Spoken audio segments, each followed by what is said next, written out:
So, thanks for coming in. Sure. You're probably unfamiliar with this process. You've Not run that before. That's yeah. right. My opponent was on Zoom in the primary. Gotcha. Yeah. Okay. So we're going to talk to you for a bit. We'll interrupt. You can interrupt each other if you've got some issues. We may or may not give you equal time. We're doing this for the benefit of our readers, and we'd like to start by having you take a minute, look into the camera, give them your name, tell them a little bit about yourself and why you're running, and then we'll have questions. Why don't we start with the opponent? Yeah, my name is Ben Edtl. I am running to represent every single Oregonian that's died in our streets, died by a drug overdose, lost their business, had their kids go into gender therapy, and are paying 3 times the amount of money for their groceries and their fuel. And I'm one of those people. I lost my business in 2020 due to the policies coming out of Salem. And Rob Wagner, of course, is the leader of the Democrat Party that put those policies into place, and we lost $1 million in assets as a result. So but luckily, no one in our family have died or anything like that. Ben, let's just take a minute and just a little bit of background. Sure. Born and raised in Oregon? Born and raised in Portland, inner city. Where'd you go to high school? I went to Benson. Okay. And then just walk us quickly through your chronology of... Well, I've been an entrepreneur for about 20 years. Got into the coffee business in 2018. Took over what should have been a bankrupt coffee roastery. We grew that business from 18 to 20. What was the name of it? It was called Dovetail. What you bought was called Dovetail, Yeah. and you kept the name? Yeah. It was a retail coffee business? It was a wholesale coffee roastery, specialty coffee roastery. So you're buying beans, roasting them, and Yeah. white label, selling them to... Cafes. Yeah, we had grown it to distribution from Portland to Las Vegas. We acquired multiple cafes in the Portland area, one downtown, one in Northeast on MLK across from the police station, one in 33rd and Division. So you had both wholesale and retail? Yeah, we had So two you different entities. Yeah, Gotcha. we had one that held retail cafes and one that wholesale. And the retail cafes were called? We had Coffee House Northwest. We had a coffee joint, it was called, on 33rd and Division, and then we had Elevated Coffee on MLK between Alberta and Killingsworth. Okay. So you were running these, and I've read your campaign literature. You're saying that Kate Brown and Mr. Wagner and others Yeah. imposed some regulation. Can you just talk about what happened to your business? Yeah, what happened to our business was that we were told to put signs on our doors that essentially said it was dangerous to enter when no one from our cafes had gotten sick. 8 people in the state of Oregon died, and they were all over the age of 80 when the lockdowns came. And that was a state requirement? That was a state requirement under emergency order by the governor. That all establishments like yours had to post that sign? Yeah, some places like small retail shops in downtown and throughout the city weren't allowed to have any customers in. We were allowed. Thankfully, we were considered essential by Kate Brown and Rob Wagner and Tina Kotek. But we had so people could come into our cafes and get coffee. But if you understand the specialty coffee business, people aren't going out of their way to get a coffee to those cafes. They're going there to meet each other. So when you take the ability for people to have meetings in our cafes, you took away 90% of our business. So the sign said what? Remind us. The sign said you had to wear a mask. Right. And we didn't put the signs up, and I didn't follow those regulations. So you rebelled. I did. And you didn't put the signs up. Yes. And then what happened? Well, then what happened, we got canceled. And so cancel came through, but our business downtown was our flagship business. Slow down a little bit. When you say you got canceled, so you're saying a number of individuals in Portland started on social media, started saying bad things? Thousands. Okay. And what happened as a result of that? Nothing. I didn't change a thing.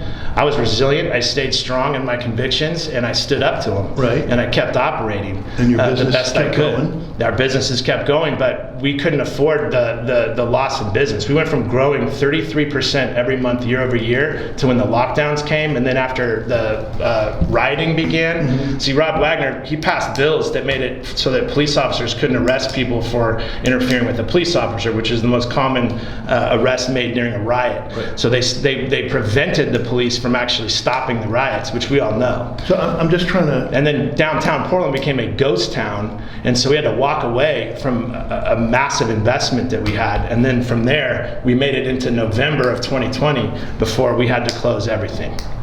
Did you qualify for a PPP? Yeah, but the federal government said you needed it for 2 months, but the state of Oregon kept the lockdowns going for over a year. No, I'm just asking though, but did you qualify? Yeah, we qualified. We got EIDL loans too, but we only got enough EIDL loans to last for a few months. But you the got emergency PPP powers... for 2 years, I assume. No, you get PPP for 2 months.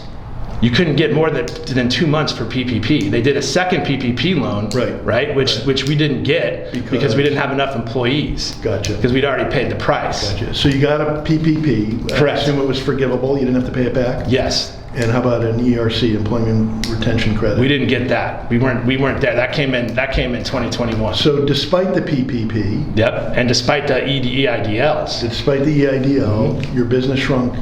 Were you over leveraged? You have a lot of debt. Well, yeah, as I said, we took over what should have been a bankrupt business. We cut the debt in half, but yeah, we had too much debt. We weren't in a position to write out an unforeseen lockdown on our businesses that was a violation of our constitutional rights, Fifth Amendment to be specific. And while you can't blame Kate Brown and Wagner for COVID, you're blaming them for their response to I'm both 100% COVID blaming them for their response. and I gather to the riots, and you believe that that's the reason why you were forced to go out of business. All of my family got COVID. We were fine. We were never in any danger of dying from COVID. So Ben, did you file for bankruptcy? No. Did you sell the company? What happened to you? I'm sorry, is your company operating? No. I'm just a little puzzled. Your company's not operating, you didn't file for bankruptcy, so what, you just closed I didn't need to file for So bankruptcy. you just closed it down, Yeah. paid your debtors, Yeah. and that's it? Yeah. Okay. And Some of the debtors we paid, some of the debtors we didn't pay. And you've run for office before. Yes. 2 years ago. Yes. Were you also driven to run then for the same reason you are now? For the same reason now, yes. Have you run for any other office prior to this? No.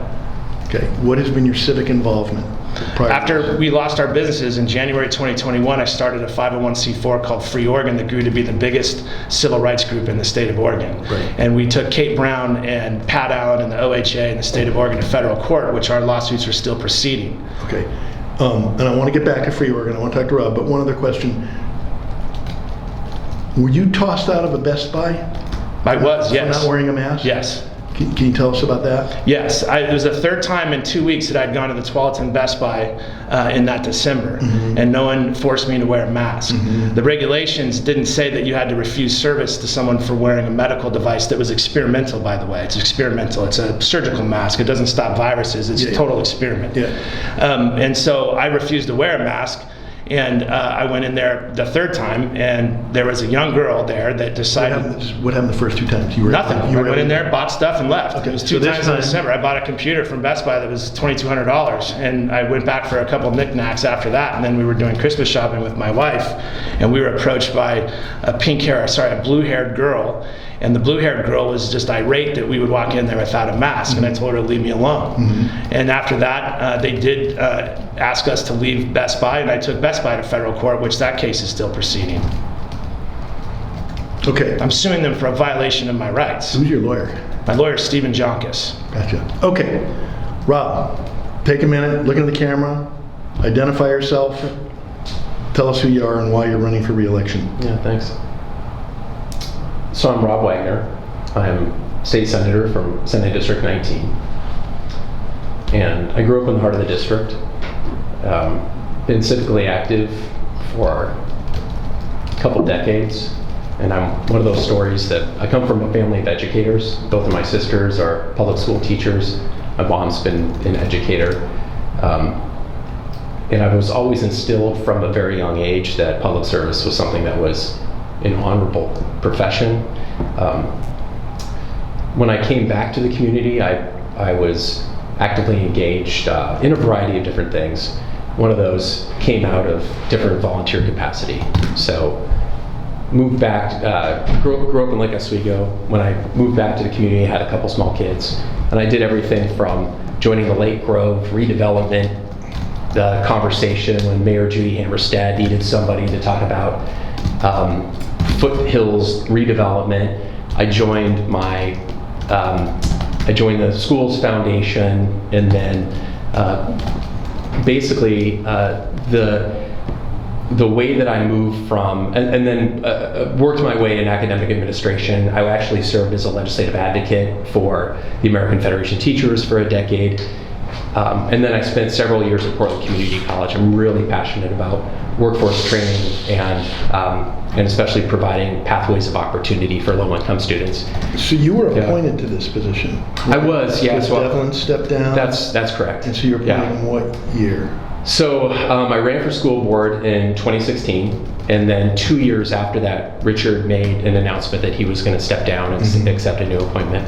Set off a 3.5 month long process. So in January 29th of 2018, I won the appointment. So this is your first election? No, I ran in the fall of 2018. Oh, you did? Yeah. You were appointed and then immediately had a run. That's right. You were in here, and who'd you run against? I ran against, I think his name was Daniel Paulson, just a delightful person who worked for an engineering company. All right, so you've been in Salem for a term. That's correct. Yeah. What have you accomplished? So I think that a lot of my focus has been in and around education policy. A lot of my job, starting in the summer of 2020, has been as the majority leader in the Oregon State Senate.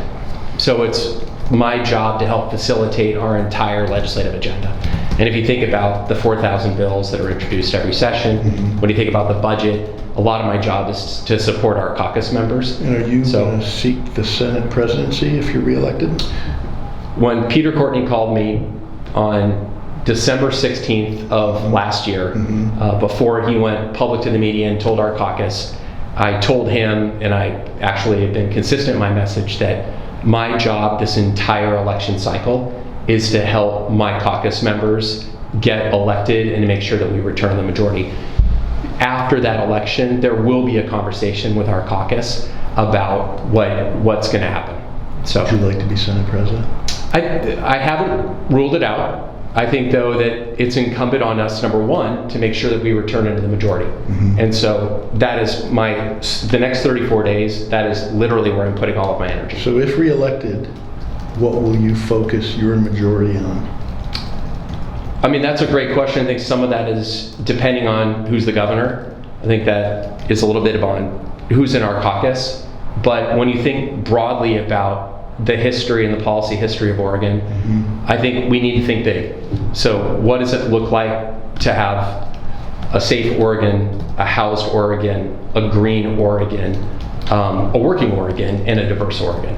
And so I think you start with a broad policy frame, and then you really entrust members in our citizen legislature to come forward with the best ideas to be able to try to drive an agenda. What's your best idea? Right now, I am really focused on workforce training. I hear so much from my constituents and folks across the community about how are we developing pathways in healthcare careers, in education, in high tech. I mean, there's just opportunities, I think, that abound right now. So, tough question for Majority Leader to answer, but one of the things that we look for are independence. And in your case, we're looking for a demonstration of your willingness to be independent from the Democratic Party. I'm going to ask you the same question about the Republican Party. Give me an example. Well, I think that when it is your job for two election cycles and going through multiple legislative sessions, when you're the majority leader, a lot of what you're focused on is uplifting the voices of your caucus to be able to make those decisions. So it's really difficult to talk about where I have not been in a place that's helping drive that legislative agenda. I think probably where I do diverge from some of my colleagues is that I have to come to a lot of our members and say there's only so far you can go and so fast. And so it really is about prioritization and trying to work with people. Okay, I'm going to ask you a question again because you haven't answered it. Yeah, sure. So, I'll think one specific. If you're looking for one specific example, I'd like a specific policy where we think Democrats have gone too far. Have gone too far. Sure. Or where I diverge. Or not far enough. Well, I think one area where I have not been in lockstep with my caucus was around protecting the retirement security of public sector workers. I think it's because I came out of originally labor organizing. So when firefighters, teachers, nurses, and other folks were talking about their contract rights, I voted against a lot of my caucus to protect what I felt was their constitutional rights to their retirement. Where and when was this an issue? You're not talking about the Tina Kotek. No, I'm talking about PERS. Right. Yeah. You're talking about that vote? Yeah, that's right. And if you look at my voting record, I was not lost. Tina wrestled, so you voted with Tina on that. Well, remember that was in the House. Right. So the Senate was a very different dialogue, you know, but yeah. But we're talking about the same bill, the bill Yeah, absolutely. that Tina's getting criticized for, Yeah. retaliating against some Democrats who didn't vote with her. That's right. Okay. Yeah, and I took some lumps for that. All right. Ben, talk a little bit about your organization. I've looked at the website. What was it called? Free Oregon? Yeah, just before we talk about my organization, if you don't mind, I want to just note, Rob's saying that he, was responsible for the legislative agenda, and Rob went along with the Democrats on just about everything. He passed over 15 bills that defunded our police, 27 bills that increased the cost of goods for every single Oregonian, that hurt the poorest, most low-income people the most.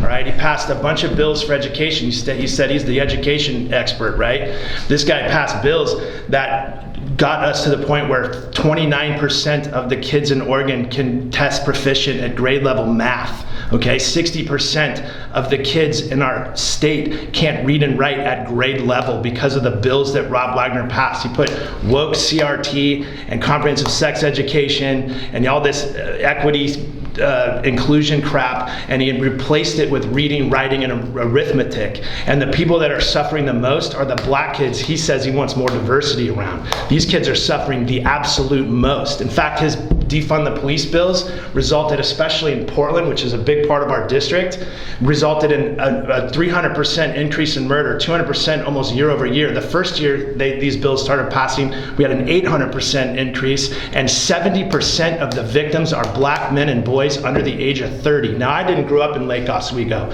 I grew up in Portland, in inner Southeast, in the King District in the 90s. Okay. So this is an absolute tragedy. Okay. Let's talk about your organization. Now let's talk about my organization. Okay. And it's called Free Oregon. It's not a nonprofit. It is a nonprofit, correct? It is a nonprofit. It's a 501c4. Oh, I'm sorry. Yes. So you've registered as a 501c3?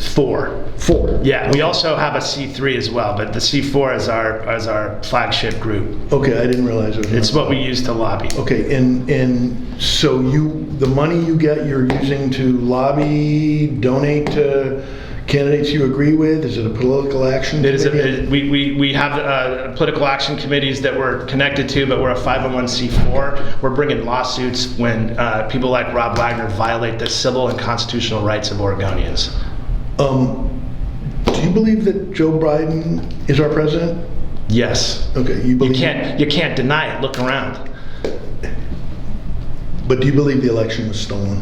I'm trying to determine. I don't know if the elections. We want to talk about election integrity. We just had a case, Washington County v. Tim Sipple. One of the cases that you just brought it up. Let's talk about it. One of the cases, Free Oregon is funding, and in that case, we have on the record testimony showing that of the 175 precincts in Washington County, every single precinct for Republicans turned out at 82%. Every single precinct for Democrats turned out at 83%. These are anomalies. Is the election stolen? I don't know, but I do know this. When you present anomalies to the Secretary of State, they absolutely refuse to investigate that, and that is their job, to ensure that we have fair and honest elections. And if we're trying to prove them correct, we're trying to prove the Secretary of State that our elections are fair and honest, but they will not let us, and they stand in the way, and they just deny looking into any anomaly. Then and you can look at that on court record. I'm not saying that. We had a prior endorsement interview about an hour ago for a House district, and the Republican candidate wants to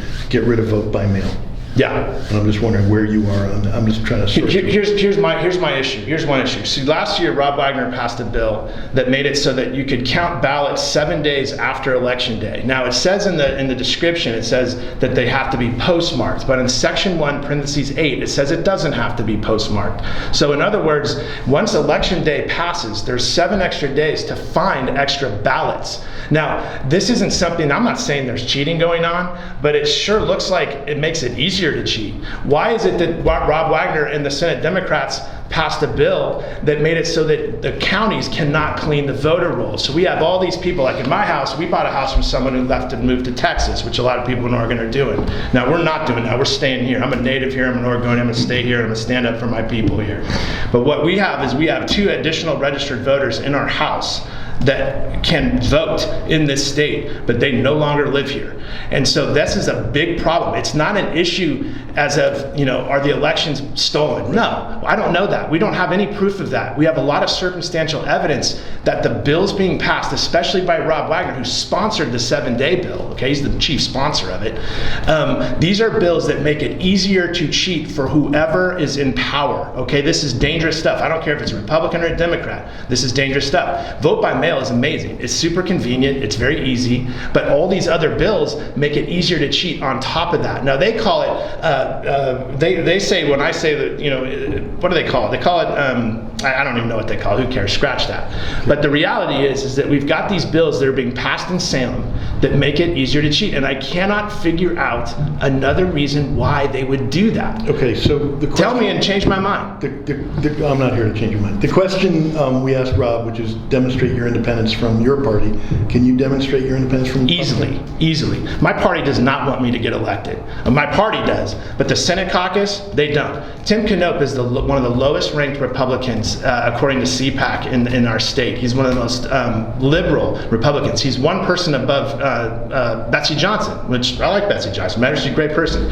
She's an honest liberal. Now I would rather have an honest liberal than a dishonest conservative or a dishonest liberal. Okay, so I grew up in Portland. I'm surrounded by liberals. My parents are actually school teachers too.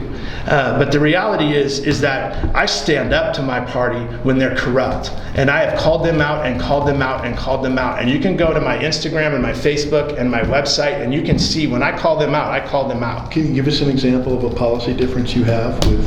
Well, yeah, Tina Kotek voted for one of the Democrat bills that put tampons not Tina Kotek, sorry, Tim Knopp and Christine Drazen, they voted for the tampons in elementary school boys' bathrooms bill. And that bill also gave more power to the ODE to implement comprehensive sex education. So that's a specific example. But I could give you a lot more.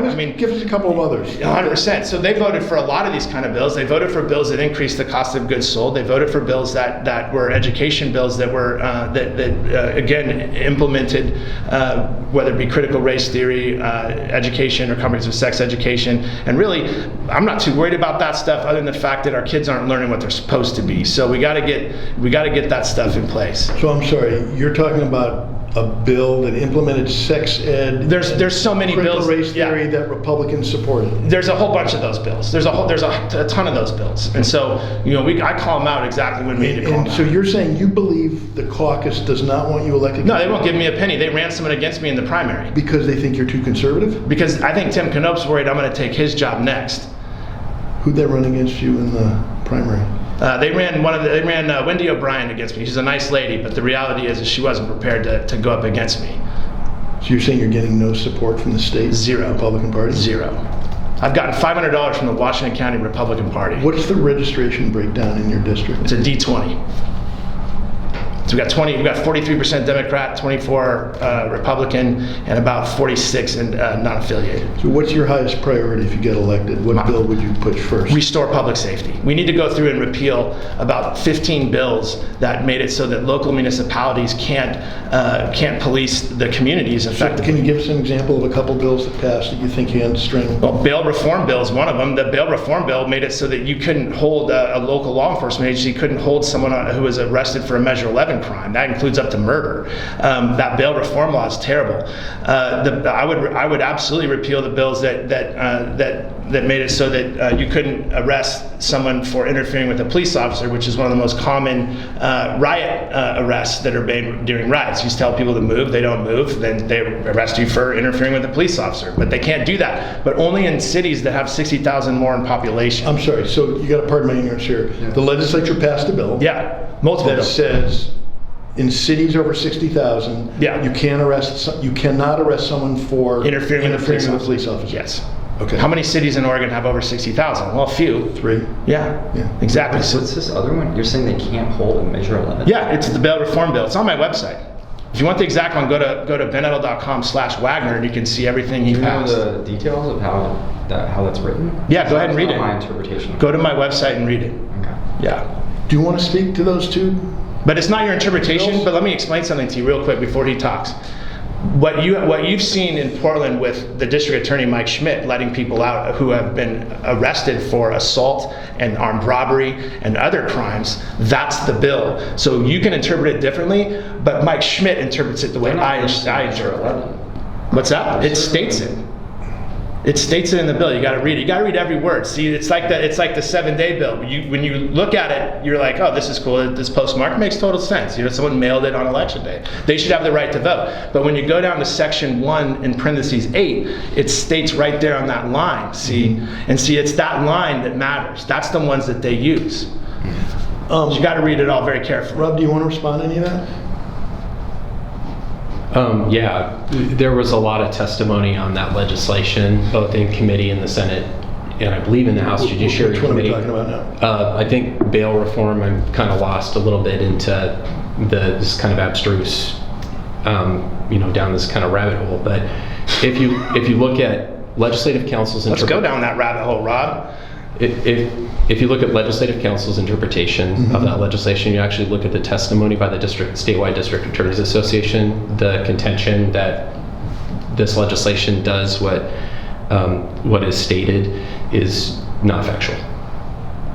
How about the other, Don't believe your lying eyes.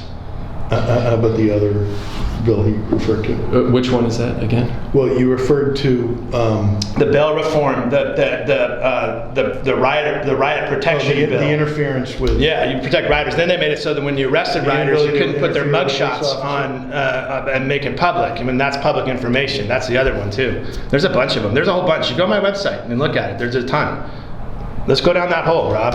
Yeah, I would honestly have to do a little bit more research. That's not my interpretation. Yeah, he voted for these bills and passed them as the Senate leader. of That's of what passed. And I think if you actually review the legislation and you go back and look, this was a package of legislation that State Representative Janelle Bynum, who is He's gonna blame Janelle Bynum. the House Judiciary Committee member, and if you actually look at where the testimony was and what the record People are is- dying because I you, Rob. am curious. Do you think there's a connection Blame between? Janelle Bynum. I mean, we are seeing a rise in particularly violent crimes in Portland. Do you think there is a connection between that legislation and what we're seeing in Portland? I do not. Why? Why do you think that? Because he's gonna lose the election if he admits to the truth. Let me speak, Ben.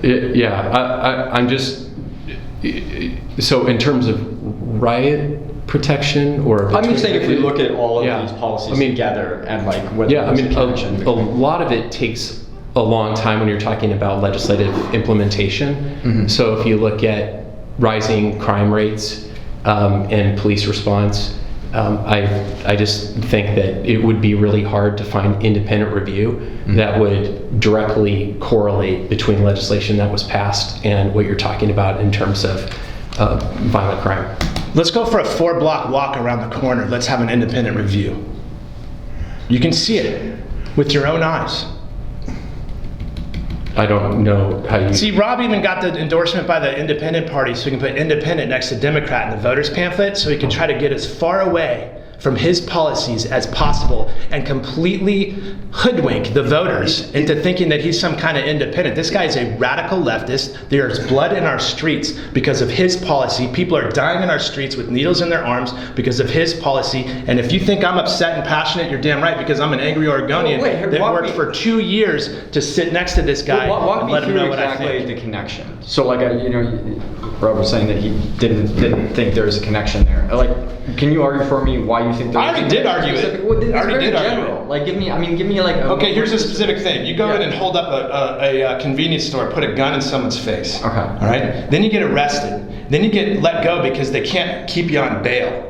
That's a Measure 11 crime, right? This is happening all the time in the city. Name an example of that crime happening. Can you give me name of Name an victim example, or dude. name How many shootings are going on in our city? What's the murder rate? telling What's me the they're crime not rate? being held. They're not being held. Exactly, 100%. For 100%. You guys are Willamette Week. Go do your research. You're the journalist. I've done mine. I mean, I cover crime, so Good. Get on it, man. Do some PRRs and let's go. And let me know what you find out, because look, this isn't about Democrat and Republican anymore. See, this is about citizens having a government that keeps you safe, that serves you, that doesn't get in your way, that doesn't take away your hard work when you're building up a business, that recognizes your constitutional rights. Look, the state of Oregon, see, last year when they were passing all these insane bills, they were not let anybody into the Capitol.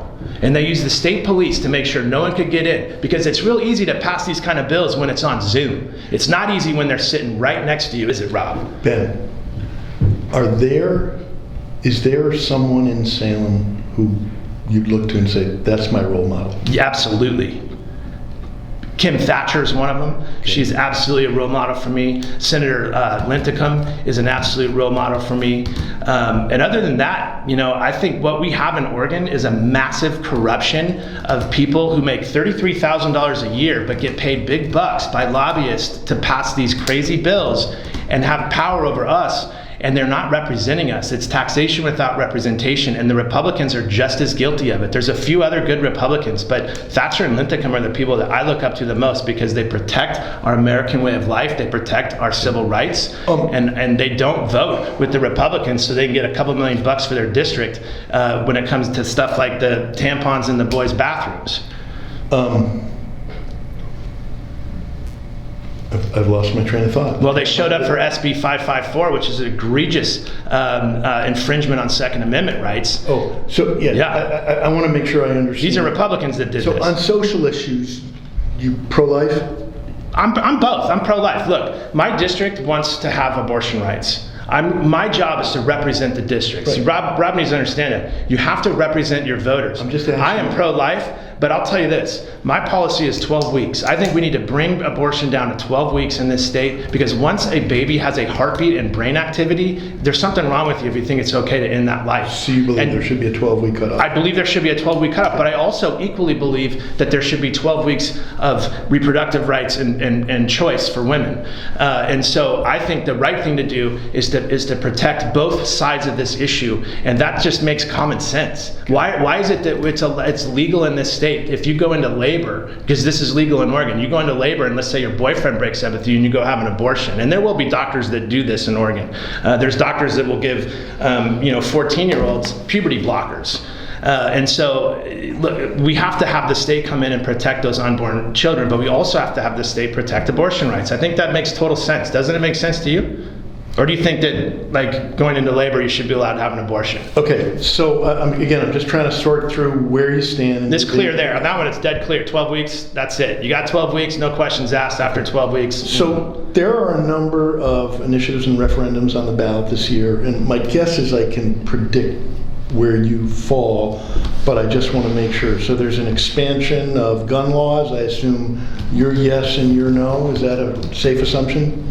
Your no, your yes? I will be voting yes. I wasn't. Yeah, absolutely not. It's not just a gun bill. It's a ban on guns. They're not appropriating the funding. It's just like what they did with Measure 110, right? The legalization of hard drugs like fentanyl, meth, and heroin. Yeah. See, Rob and his guys in the Senate, they passed that bill without appropriating the funding for treatment. That's why in Oregon we are #1 in the United States for drug addiction and drug overdose deaths, and we are number 50, dead last, in access to treatment. You want to speak to that?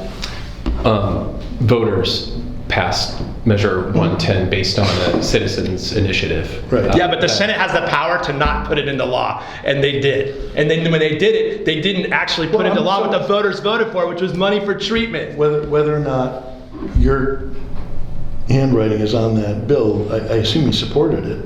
Yeah, you did. It's on my website. You can look it up. Yes. And how you feel Without the about money that? for treatment. Yeah. Please, let me speak. Yeah. I think that let's be frank, that was a citizen initiative. It takes legislative action in terms of a little bit of correction and also figuring out implementation. Right. I think OHA has been too slow on the uptick. I am critical of the department in that they had a lot going on. The bill doesn't have any money for treatment. The OHA can't give the money because the senators didn't pass it with the money for treatment. Yeah. And remember, this was a citizen initiative that directed certain types of resources. Right. The Senate had a Judiciary Committee and ballot measure 110. There was comprehensive legislation that talked about implementation, and there was a preliminary appropriation. I think we need to come back in 2023 and double down in terms of prevention. Do you think the passage of that bill has, in retrospect, been a mistake because it legalized a lot of hard drugs without providing treatment? I think that if you look at criminalization of people that are using drugs and you think about what are you doing in terms of someone who's drug addicted, I think we need to go at the pushers. I think we need to go at the traffickers hard. Overdose deaths are up, right? Yes, it's interesting though. I actually pulled data on this and looked at Oregon relative to other states. I'm not saying it's good. I'm not saying that Delta is good. Right. If you look at states that do have criminalization of individual drug use, West Virginia, Pennsylvania, Oregon, I think is about 31st. Okay. Right now, it is terrible, and I know people who have really struggled, and members of their family have struggled.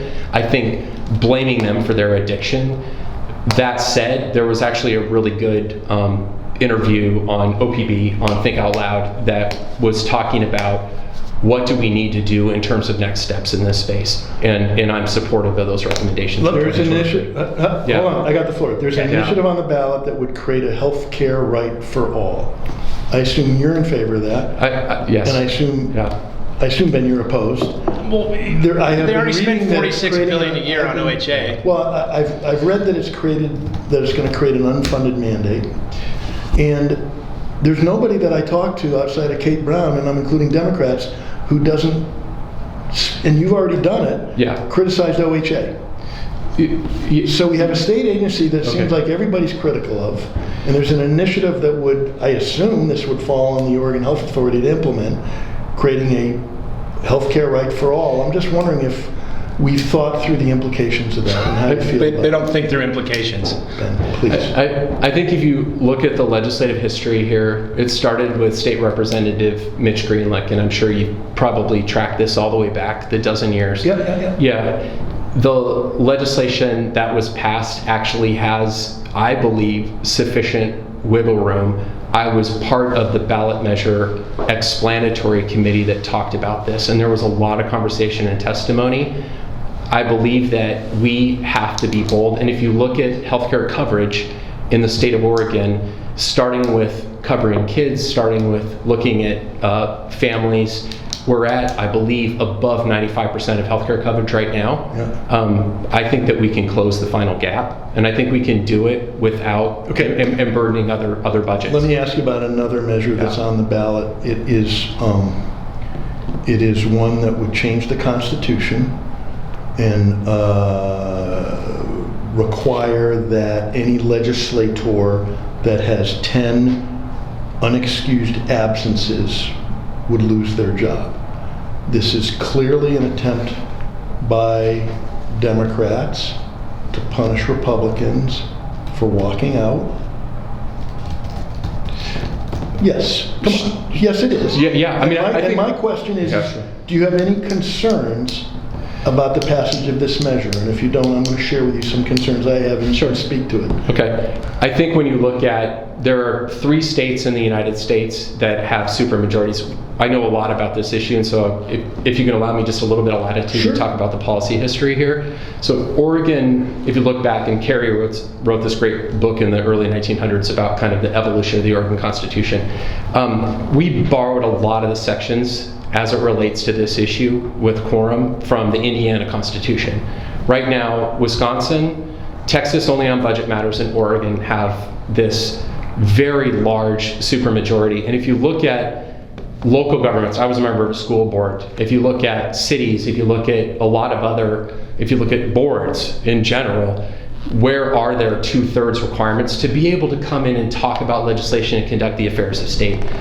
So I think it's anomalous. So hold on, we're going to dumb this down for Okay, sure. So Oregon currently requires A 2/3 majority. That's correct. To do what? To be able to come in and be able to talk about and pass legislation. Otherwise, people can walk And that out is a and- larger majority than most other states in this country. 47 other states have a simple majority. Congress, corporate That boards. you can debate a bill with 51%. That's right. So A simple majority we have a can talk about we have it. a super majority Right. Super. that is it enshrined in the Constitution or is it? It is, statutory? absolutely. It's yeah. enshrined in the Constitution. Starting with the origin of the Constitution back in 1859. And because of that, because of the willingness of Republicans to walk out and the inability to do business, your party and labor unions have responded with this initiative. I think that's correct. Right. Yeah. So here's my first question. Why not just go in and change the Constitution and remove the supermajority? So we had hearings on this during, I actually chaired the Senate Rules Committee, and then we had testimony. There were people that were coming from, I think, every single county Right. Across the state talking about why we could either change the quorum if we wanted to Right. talk about legislators not getting paid And- when they walk out, and then talking about responsibility. I think that this was the first step to talk about unexcused absences, and I think that basically, fundamentally, it comes down to the question that voters have around people being able to not show up to work, just like you all have to show up to work if you want to get paid. So here's what I don't get. Yeah. Your party has used the walkout before. In Oregon. Yes. Your party has used the walkout in Texas. Your party has used the walkout in other states around the country. So if it's good for the goose, I am maybe a little bit out of the standard in terms of where people are on this, and I see people try to find their way through. Mm-hmm. I'm an absolutist when it comes to a simple majority. There are people in Texas that said this last year, as it relates to walkout, I didn't think that the Democrats should walk out. And I think that basically in 2001, I was actually living in Washington, So D.C. at the time, but I wasn't there. Yeah. This meeting, I think, is a pretty good metaphor for the challenges facing this state and how divided it is. You two guys don't agree on virtually anything. And Maybe you're not alone. This represents the challenge in this state. And so it seems to me that wiser heads would prevail and figure out, how do we get you two guys to agree on something? And instead, we have an effort to change the Constitution. So, I did this yesterday. Imagine I'm in Harney County. Sure. And I'm pro-life. And I'm saying you're going to take away the job of a duly elected senator because he is in such a minority that he feels the only way to express himself is to walk out. And you're going to change the Constitution to do it. How is that bringing this state together? I mean, the Public Employees Union can spend all the money in the world they want and run opponents to these candidates in Harney County. I realize in Harney County, getting elected as a Republican is difficult. But the point is, how does changing the Constitution, which appears to be nothing more than a bullying tactic that the Democrats are doing because they can, because you have absolute power in this state, how does that bring the state closer together? I'd like him to respond, Rob, not you. So I started working in the Oregon legislature as an intern back in the mid-1990s when the Republicans had control of both the House and the Senate, and had an opportunity to be around the Capitol and watch the debates.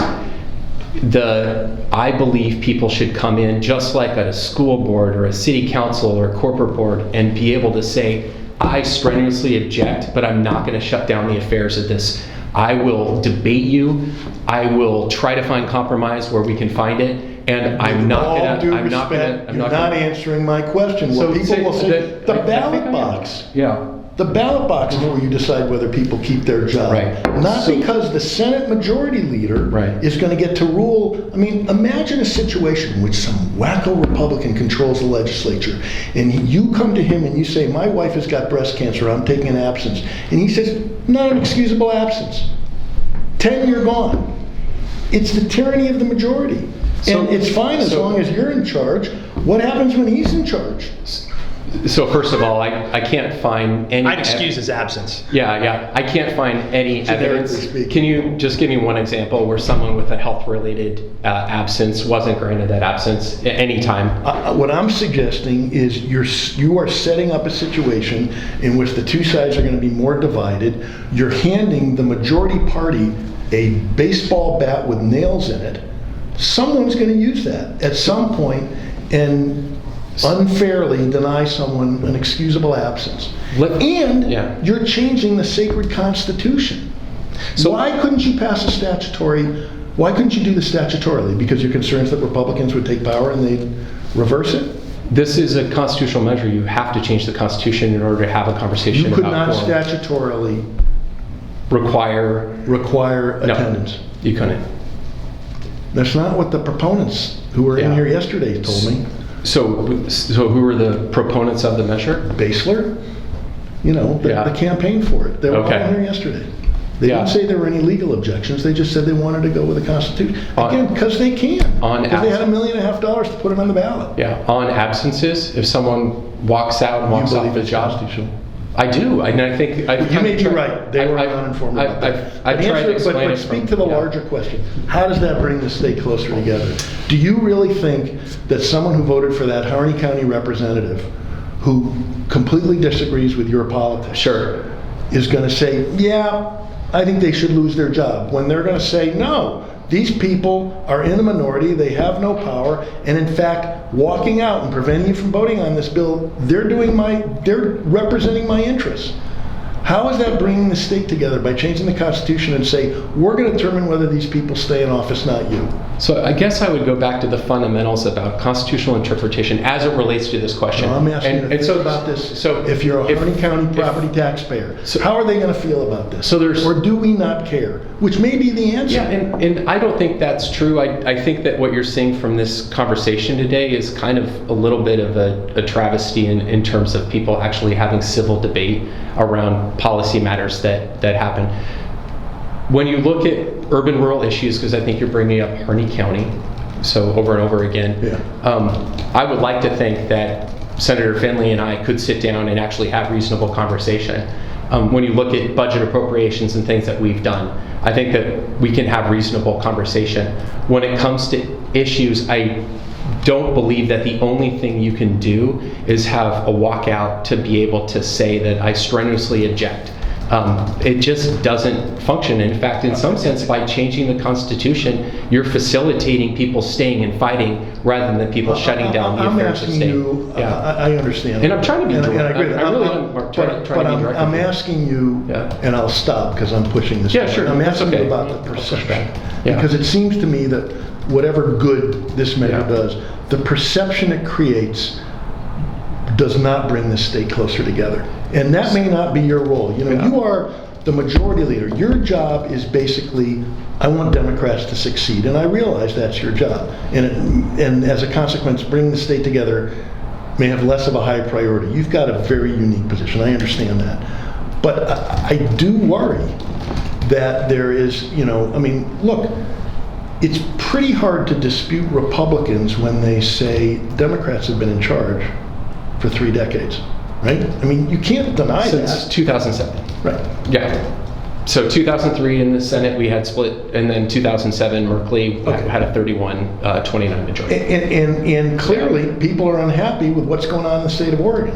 So at some point, there has to be a little bit of an attempt to look in the mirror, particularly on the part of leadership. Sure, and I think that it'll be really interesting because this is on the ballot to see where voters stand on this. We can talk, hypotheticals all we want. 34 days, voters are going to have a say. My understanding is that there's not one argument that's filed in opposition to this. And so it will be interesting to see what voters feel. And it may be... There's no campaign against. Yeah, the ballot title was poll tested. I'm sure it'll pass. Doesn't mean it's right. I tend to not think that the voters are wrong when it comes to. Do you have any just general concerns about tinkering with the Constitution? Are you okay with that? In this instance, yes. No, it's a general matter. Oh, when I came to sort of consciousness, I graduated the year Measure 5 passed, and I was there for Sizemore, and I have seen Law Mabon try to pass 3 different measures in the 1990s, trying to write hate into the Oregon Constitution. Ballot Measure 9, Ballot Measure 13, multiple different things. We've seen anti-choice measures. I do think that it can be problematic. But I also don't think that necessarily that we can't have conversations. So, for example, there's another measure on the ballot that I was really proud to help Chief co-sponsor, and that has to do with removing the word slavery and indentured servitude. So if you think historically, I think it's okay to have a conversation about whether or not the Constitution reflects current values. The only way that you can change the Constitution is by going to the voters. So one last question on this issue, and I realize we have a different, we have an unusual supermajority requirement. But Right. is there any state in the country that gives the legislature the ability to remove a member of the legislature because of unexcused absences? I haven't done my research on that one. Well, so I I'm asked not the sure. campaign yesterday, Yeah. they said they were unaware of it. Yeah, could be that you're absolutely right, and so we'll have to see how it plays out. Does that concern you at all? That's never been done? I mean, honestly, I think if you're talking about people walking off the job expecting to get paid and shutting down the ability for people to debate, similar to a school board, a city council, a corporate board, whatever you're talking about, this is completely, there's no precedent for this that exists outside of a handful of states where this, and I think it's an abuse of the Constitution in terms of its original intent. Okay. Yeah. Can we talk about your campaigns a little bit? Are you raising money? You're not getting help from the Republican Party? No, I've only raised ballpark $30,000. I mean, Rob Wagner has, he had almost. I'm going to ask him. He'll tell me. So you've When they raised 30. started. Who's your largest contributor? I'm just an individual. Who? I mean, I'll look it up. I'm just. Yeah, I think the largest is Dana Hinman Allen. She ran for Clackamas County Commissioner. Who? Dana Hinman Allen. She ran for Clackamas County Commissioner. Okay. And you, how much will you raise and spend? Well, I think it's consistent if you think about the position of the majority leader, given where we are with campaign finance. I will raise a lot of money from a variety of sources. I do call time for 10 to 15 hours. I'm raising money from individuals. I raise it from my brother, who's a park ranger, from my sisters. I also raise a lot of money from the lobby. And then my campaign this election cycle, in terms of what I'm doing, I'm not doing lawn signs. I'll probably do a couple quarter-page ads in my local newspapers, and then write letters to the editor and try to get out and outdoors. A lot of what I do is honestly what you see reflected in a lot of campaigns. I raise resources to try to support other candidates So how much? so that we can. This election cycle, I think I've raised close to probably $400,000. Who's your largest contributor? I would have to look through. Well, give me a guess. Yeah, I mean, I think it would probably, as you can imagine, it's probably labor. Yeah. If you think about 17% of total contributions in any election cycle comes from labor, and then the majority of it comes from different corporate PACs and things like that, or Big teachers unions, or a lot of big teachers wealthy unions. individuals, or we just saw one individual drop a second $1 million, and so you're going to see a lot of that timber interest and other things. I mean, I think traditionally that's kind of been the way that we line up in Oregon. I'll just be really transparent about that. So I want to give each of you an opportunity to ask the other a question. I know you're going to want to. I know everything. I know so much about this guy that You're going to be able to ask and answer the question for him. I don't even. His answers are so kind of BS Come too on. that I don't even. I really don't even have an an opportunity to do that. And then Ben, who are you supporting for governor? I'm supporting Drazen. Okay. Yeah. So Rob, you have a question for Ben? How would you work across the aisle to bring civility and civil debate into the legislative process? Well, I think that's really, really easy. First, you have to win. Okay. The thing when what's really happening in Oregon right now is that Rob and a group of people like Tina Kotek and a bunch of others behind him, all these people, right? They want total power. They want all power to the state. One of the bills that Rob passed was 1521. It was a House bill, but it removed the ability for school boards to fire a superintendent when that superintendent is, say, insubordinate, right? Like what happened with Newburgh. That was the response to what happened in Newburgh. The voters said, get these people out, We want our people in. We want a board that represents our community.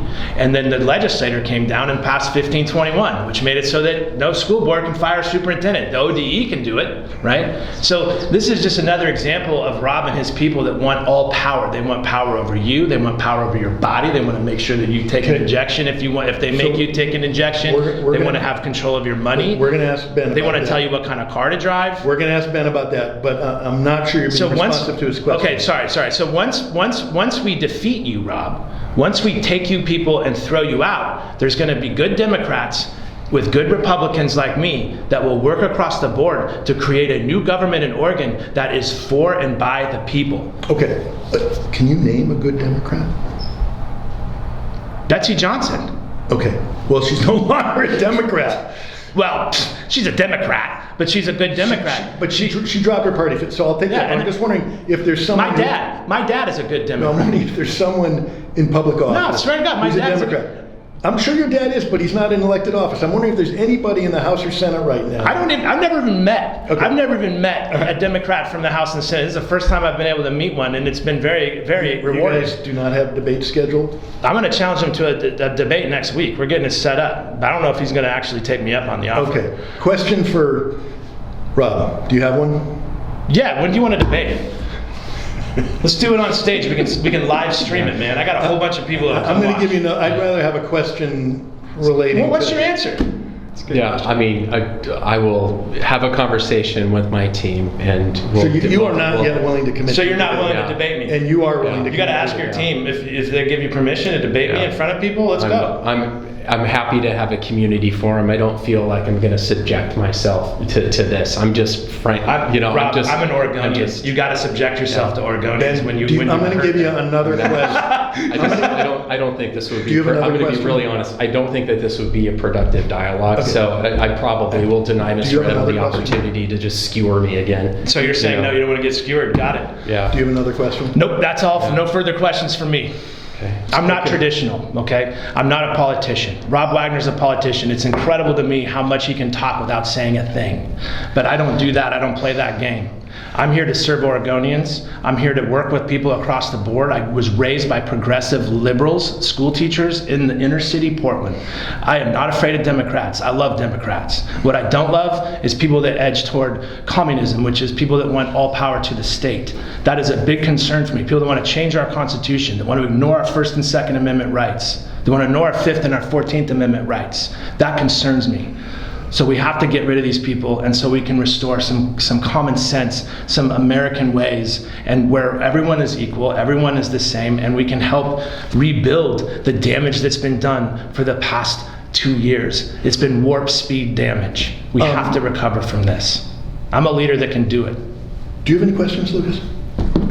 We're pretty much out of time, but I do. But I don't know. Do you want to run them, or? If you've got a question, we can run over. I do kind of want to talk about the bail reform bill. Probably not the way you want to talk about it, but do you have any, are you an A, like we nailed the bail reform bill, or do you have some concerns and want to go? I mean, I'm going to be dead honest with you. I need to revisit the legislation. Okay. Are you aware of discussions of about reform? Yeah, of changing some of the provisions. Honestly, and I would be super happy to get back to you on this, and I'm not trying to dodge. I'm literally not wanting to say that I've actually done research on it. So that's the worst bill. That's the worst bill. You can't remember it conveniently. It's very strange. That's the worst public safety bill that Rob Wagner passed. That right there. Okay. All right. Yeah, no, that's it. That's it? Is that it? Okay. And let me be clear too, real quick. I want to lean with judges. So Measure 11 itself, I do have issue with it in part because it doesn't give judges discretion, the ability to do their job, which is judge and make the right call. Every situation is different. We need to give judges the right call. But Measure 11 crimes in and of itself are the most visceral crimes in our communities, and that's what was reformed. And so, yeah, Rob, go look that up, man. Otherwise, I'll remind you again tomorrow on Instagram or Twitter. How about that? So there's a chance you're not going to win. I have no chance of winning. Right. Okay. Well, I wasn't going to say that. Unless I do. But you don't strike me as someone who's going away. I'm not going anywhere. So I'm just trying to figure out if you don't prevail, are you going to focus on your Free Oregon? Are you going to run for another office? I mean, it doesn't matter what you say. You can change your mind. I was a citizen that had no real experience in politics when I started Free Oregon. I was a citizen. I created a group. I created a movement. I was great. I'm honored to be chosen to represent that movement as its leader. And I am not going to stop representing that movement. No. But I will tell you this: the polls in our district have me beating Wagner on a generic ballot. And so I'm telling you, people are on a generic ballot for legislative race. Yes, legislative race, Republican or Democrat. I'm up 12 points. So I'll tell you right now, the math is impossible. I want to clarify my statement. The math is impossible, but this is not normal times. People are hurt. People are seeing the destruction. They're experiencing it. And I am making sure that every voter in my district and throughout the state, because I have a statewide audience, knows what Rob Wagner did to every single Oregonian. That is my mission. And if I win, I hope I win. I'm playing to win. And when I win, or if I win, I'm going to go to Salem and I'm going to help fix what was broken and repair it, and keep every single constituent in this district in mind, Democrat, Republican, and different. Your organization has filed lawsuits. 7. Yeah, what's the furthest you've gotten with any of those 7? Every single one of them is still in play. Okay. Next month, we have our state case hearing on the vaccine mandates against Kate Brown and Pat Allen, and we're in the Ninth Circuit Court with our Nuremberg case against Kate Brown and Pat Allen. And if you haven't already, you're going to have to file with the IRS your tax statement. Yes. Which is publicly available to both of us. For the C4, right? Yeah. Yeah, correct. So I'm asking you to save me some time. What is it going to show? How much receipts did you take in? We've taken in about 140, 150,000. And is your legal work being given to you pro bono? Or no, we're on the hook for all of it. Gotcha. We've spent the vast majority of that on legal work. We've spent over $100 and some thousand on pure legal work. We've also we spent some money fighting protecting the conservative school board members in Newburgh, and we helped succeed. We sent 30,000 people a newspaper that detailed who was trying to recall those school board members, where they come from, where their money comes from. It traced all the way back to the big unions that finance Rob Wagner. The people do not want what the teachers union wants. We need to bring parents back into our public school dialogue. And what Rob did and all these other Democrats is they kicked them out like they kicked us out in 2021 because they don't want democratic process. If they want a democratic process, they'd listen. That's why I got the ORCOPS endorsement, the Oregon Coalition of Police and Sheriffs. That represents the local law enforcement agencies, the Portland, the Lake Oswego, the West Lynn, all the locals. That's the ORCOPS. They gave it to us because they got thrown out of their policy discussions by Rob himself. There seems to be a few people like you who are running for office in the Republican Party who are citizens who've got no legislative experience, who seem to agree with you and are as angry as you. Gina Munster-Moore is a good example. You're one of the few that's been willing to come in and talk to us. Because I work across the board. I know.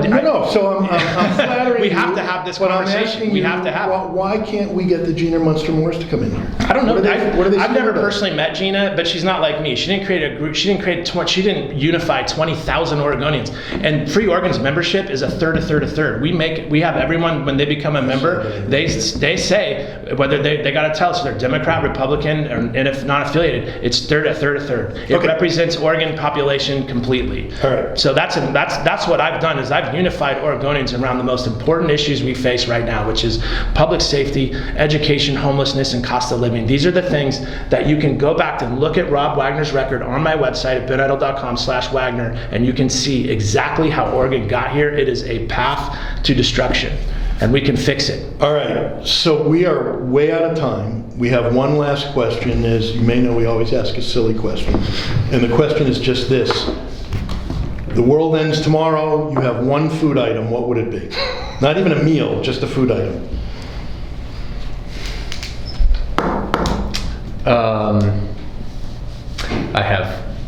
Well, first of all, I want to cook for myself. I guess I want to be worried about the cleanup. But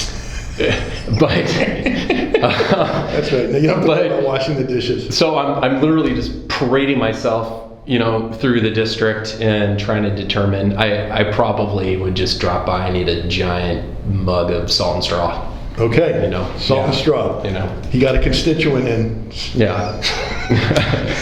Yes, you did. Yeah. I also So have, if there's an Italian base in your district, say lasagna is your last food. I also have the 5 pounds to show for it during the last 3 to 6 weeks. All right, salt and Yeah. straw, good. Yeah. I don't know, man. I'm Yeah. super predictable. I'm unpredictable out here, but I'm super predictable at home. I'd probably have a ribeye steak. All right, very good. Gentlemen, we really appreciate you coming in for a spirited debate. Sure. Our endorsements come out on the 19th. This video will go up either before then, a portion of it before then, or all of it at that point, and we really appreciate you coming in. We appreciate you. Thank you.